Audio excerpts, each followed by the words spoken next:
প্রিয় দেশবাসী, সবাইকে বাংলা নববর্ষ 1432-এর শুভেচ্ছা জানাচ্ছি। শুভ নববর্ষ। পহেলা বৈশাখ আমাদের প্রাণের উৎসব, বাঙালির সার্বজনীন উৎসব।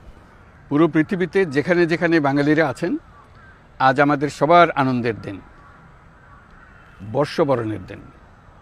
বাংলা সাল গণনা শুরু হয়েছিল কৃষিকাজের সুবিধার জন্য, ফসলি সন হিসেবে। এখনও এদেশের কৃষকরা বাংলা তারিখের হিসেবেই বীজ বোনেন, ফসল তোলেন। বাংলা নববর্ষের এক অবিচ্ছেদ্য অংশ হালখাতা। এখনকার আধুনিক সময়েও এখনও এই হালখাতার ঐতিহ্যকে ধরে রেখেছেন বাংলাদেশের হাটে বাজারে, শহরে বন্দরে। নববর্ষের বৈশাখী মেলায় বাংলাদেশের জেলায় জেলায় উদ্যোক্তারা সারা দেশে ঐতিহ্যবাহী শীতল পাটি, মাটির হাঁড়ি পাতিল, খেলনা, হাত পাখা ইত্যাদি তৈরি করে নিজেদের সৃজনশীলতাকে তুলে ধরেন এই দিনকে উপলক্ষ করে। বাংলাদেশের সংস্কৃতি ও ঐতিহ্য রক্ষায় এবং একে এগিয়ে নিয়ে যেতে আমাদের সবাইকে সক্রিয় ভূমিকা রাখার জন্য অনুরোধ জানাচ্ছি।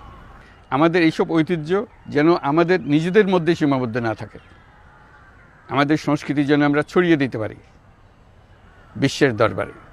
বছরের এই দিনটিতেই আমরা সুযোগ পাই আমাদের সুদীর্ঘ ঐতিহ্যকে নতুনভাবে নতুন প্রজন্মের কাছে উৎসবমুখর পরিবেশে তুলে ধরতে এবং পৃথিবীর সামনে তুলে ধরতে। পাহাড় ও সমতলের বিভিন্ন জাতিগোষ্ঠীও চৈত্র সংক্রান্তি ও নববর্ষে এবার বড় পরিসরে উৎসব উদযাপন করছে। পহেলা বৈশাখ সম্প্রীতির দিন, মহামিলনের দিন, আজ সবাইকে আপন করে নেওয়ার দিন।